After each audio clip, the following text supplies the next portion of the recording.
I gave American Airlines another chance. It wasn't good, but was it their fault?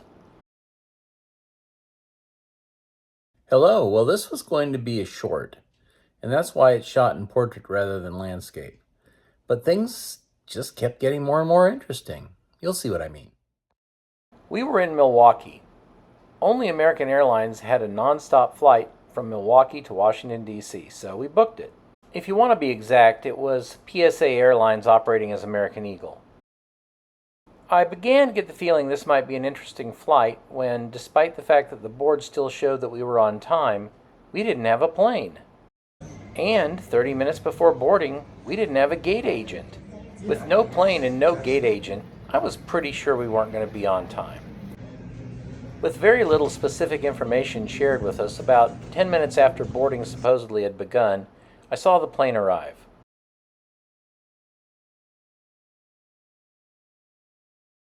Okay, 10 minutes, no big deal, right? As they raced to turn the plane around, I found out from the gate agent who had arrived that my carry-on couldn't be carried on. It had fit just fine on a CRJ 900, but this was a CRJ 700, so maybe that's the difference? At least I could see it get on board. At this point, I was in my seat, and we were only about 5 minutes past when we were supposed to depart. By the way, my watch was still on East Coast time. As the jetway pulled back, I realized they had really made up a lot of time, and we got the full pre-recorded safety announcement. I was flying business class, and here I am showing you that I was not given a pre-flight drink. Of course, a week earlier, Air Canada had given me one. But never mind all that, why were we still at the gate? Two reasons. One was the pilot decided to get another 1,000 pounds of fuel because of storms. The second was they forgot to take the trash off the plane. To get the trash off, they had to reopen the cabin, and that meant when they reclosed the cabin, we had to have the safety announcement again. Don't hesitate to ask our crew members questions.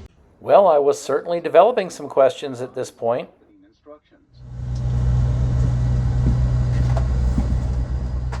Finally, let's go, as the kids say. Here we are taxiing to the hold point before we entered the runway. Looks like we're headed for runway 1L.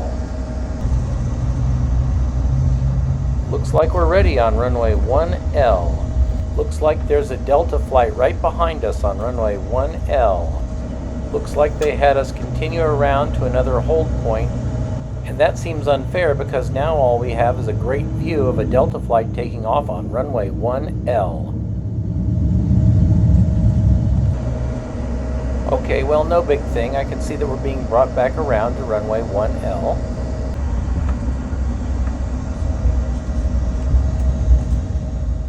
And we're just about back to our original hold point. And the smaller aircraft has now been brought in front of us to take off from runway 1L. Well, it's another good view of a takeoff.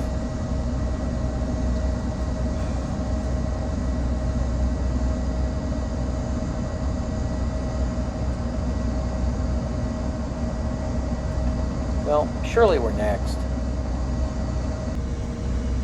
At this point, I've been on board about 40 minutes, I've heard the safety announcement twice, and I still don't have anything to drink. Anyway, while we're waiting, let's have a quick look at runway 1L. They gave us a wheels up time of 15 minutes after the hour, so we're going to be sitting here for about 8 more minutes. Sometimes they let us go a couple minutes early. Got that set up, and then had to get permission to actually leave, and that's what's going to be in 7 minutes from now. Okay, so storms are causing the delay. That's acceptable. You have to be safe. Well, dare I say it, we're back underway.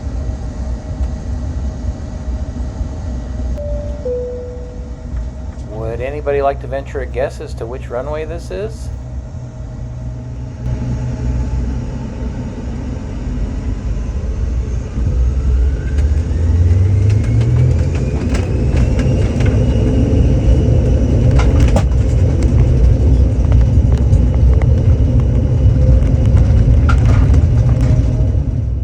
At this point, I can accept that we're actually taking off. Hooray!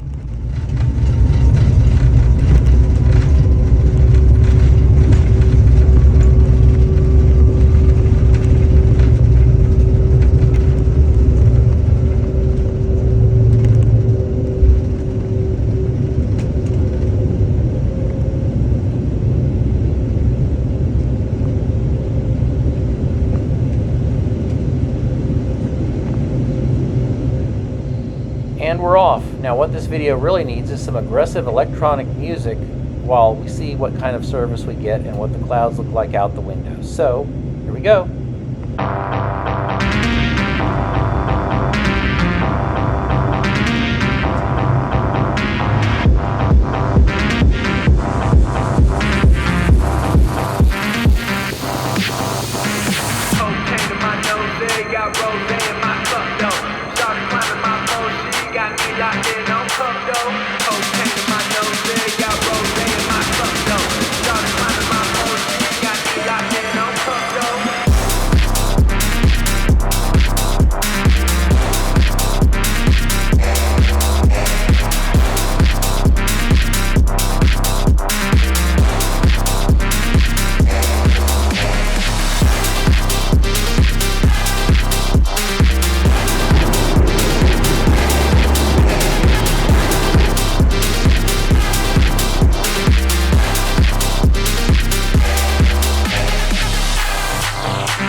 Safely on the ground in DCA, and the delays really didn't matter.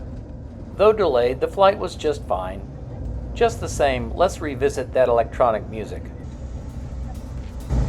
It is our pleasure to welcome you to Washington, D.C. where the local time is 3:50 p.m. Please remain seated with your seatbelt fastened until the seatbelt sign is turned off.